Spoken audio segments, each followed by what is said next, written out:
Hey guys, welcome back to Tactical Expedition. Today I want to show you how I'm gonna be prepared to bring in electric vehicles. This buddy, it's like 15 miles per gallon, and my wife took the RX 350. That's about 20 miles per gallon. So we're thinking of changing one to electric vehicle, and we purchased the Tesla Y back in September. I'm still waiting to get one, but just to get prepared for the EV vehicle, you have to have the 240 volts to charge your vehicle, because if you just put it on a 110, this will take a couple days to charge the simple Tesla Y.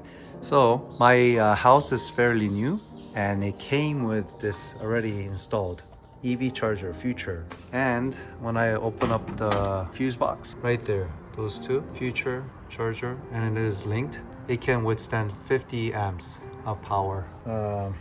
When you open this up, it's already all pre-wired, so that is so convenient. And this is a 6-gauge wire. The only problem is this is the same size outlet as the regular 110. And when I was doing the research, everybody says buy a Hubbell.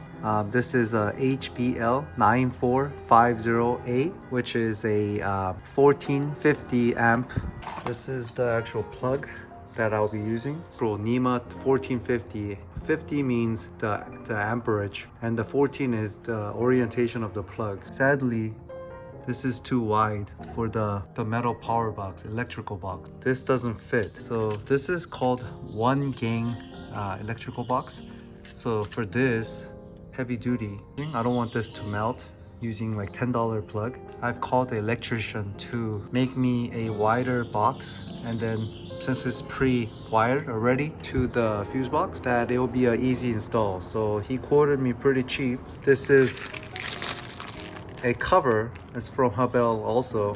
This is a stainless steel, so after you install that, you can peel the white tape, and it's a stainless steel look, brushed look like that.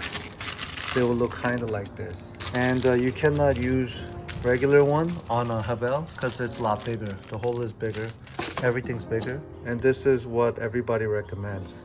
Get a Hubbell, because this is the top of the line basically. When I get my Tesla Y, and maybe this might be replaced, but I love this car, so I'm still thinking about it.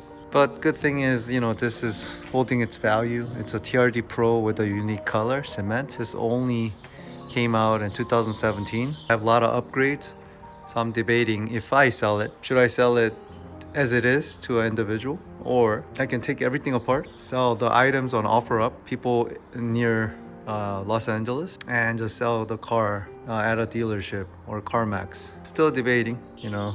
I just love this car. A lot of my time and memories into this car. So it's a little sad, but you know, someone just made the gas price expensive. It's just reality talking right now. So electrician just installed this, basically made a bigger hole, and he made it fit, checked everything, 240 volts, everything's good. But for now, sadly, I don't have a electric car. Damn. So I have to wait patiently.